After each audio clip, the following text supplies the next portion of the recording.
வணக்கம் நேயர்களே. Russia Ukraine போர் இப்பொழுது போர் நிறுத்த உடன்பாட்டிற்கு சம்மதம் தெரிவிக்கப்பட்டதாக சொல்லப்படுகின்றது.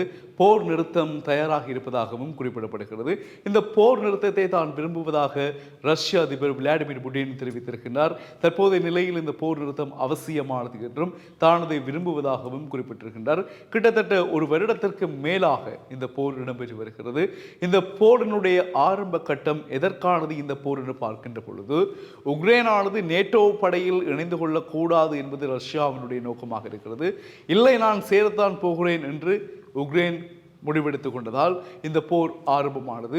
பரஸ்பரம் இரு நாடுகளுக்கும் இடையில் கடுமையான ஒரு உலக யுத்தம் போல இடம்பெற்றது. இந்த யுத்தத்தினால் உக்ரைன் பலவிதமாக அழிந்தது. அதே போல பல நகரங்கள் ரஷ்யாவால் உக்ரைனில் கைப்பற்றப்பட்டன. பல படைகள் அடித்தொழிக்கப்பட்டன. அதே போல உக்ரைனும் முக்கிய பல விடயங்களை ரஷ்யாவில் அளித்தது தன்னுடைய போர் உபகரணங்களால். எனவே இந்த போர் இப்பொழுது முடிவுக்கு வந்திருக்கிறது என்று சொன்னால் நல்லதொரு விடயமாக அரசியல் அவதானிகளால், போர் நிபுணர்களால் குறிப்பிடப்படுகிறது. ஏனென்றால் ரஷ்யா உக்ரைன் போரினால் பாதிக்கப்பட்ட பல மக்கள், லட்சக்கணக்கான மக்கள் இருளில் வாழ்கின்றார்கள். அவர்களுக்கு விடிவு காலம் எப்போது என்று இன்னும் தெரியாத ஒரு சூழ்நிலை இருக்கிறது. பல கட்டடங்கள் அடியோடு தரைமட்டமாக இருக்கின்றன. தொழிற்சாலைகள், வீடுகள் எல்லாமே அவ்வாறான நிலைமைகள் தான் இருக்கிறது. அதே போல ரஷ்யா உக்ரைன் பிரச்சனையை வைத்துக்கொண்டு வேறு நாடுகளில் இருந்து கூலிக்கு படைகளை கொண்டு செல்லுகின்ற அல்லது இளைஞர்கள் யுவதிகளை விற்கின்ற நடவடிக்கைகள் கூட மிக தீவிரமாக இருக்கிறது. அதன் அடிப்படையிலும் இலங்கை தவிர்த்து கொள்ள முடியாத ஒரு நாடு.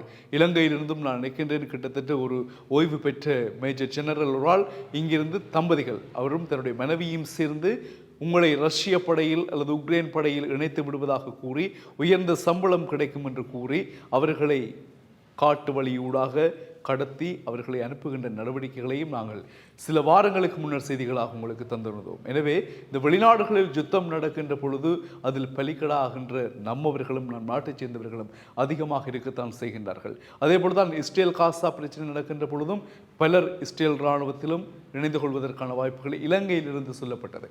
எனவே இப்பொழுது ரஷ்யா உக்ரைன் போர் நிறைவுக்கு வருகிறது என்கின்ற பொழுது உலக நாடுகளுக்கு ஒரு மகிழ்ச்சியாக இருக்கும். ஏனென்று சொன்னால் இந்த எண்ணெய் விலைகள் மற்றும் இதர சரக்கு சாமான்களுடைய விலைகள் குறைவதற்கான வாய்ப்புகள் இருக்கும். அதிகரித்த யுத்தம் காரணமாக பொருட்களுடைய விலைகள் எல்லாம் அதிகமாகின. அதனால் ஏனைய நாடுகள் பெரும் பாதிப்பை பொருளாதாரத்தில் சந்தித்துக் கொண்டது. இப்பொழுது இந்த போர் நிறுத்தம் வருகின்ற பொழுது இந்த பிரச்சனைகள் ஓரளவு தீரும் என்ற நம்பிக்கை இருக்கின்றது. எனவே இந்த போர் நிறுத்தத்தினால் மீண்டும் பொருளாதாரம் உலகளவில் சரியான ஒரு ஸ்திரமான நிலைக்கு வரும் என்ற நம்பிக்கையோடு நாங்களும் காத்திருக்கின்றோம். மீண்டும் சந்திக்கலாம் உறவுகளே. வணக்கம்.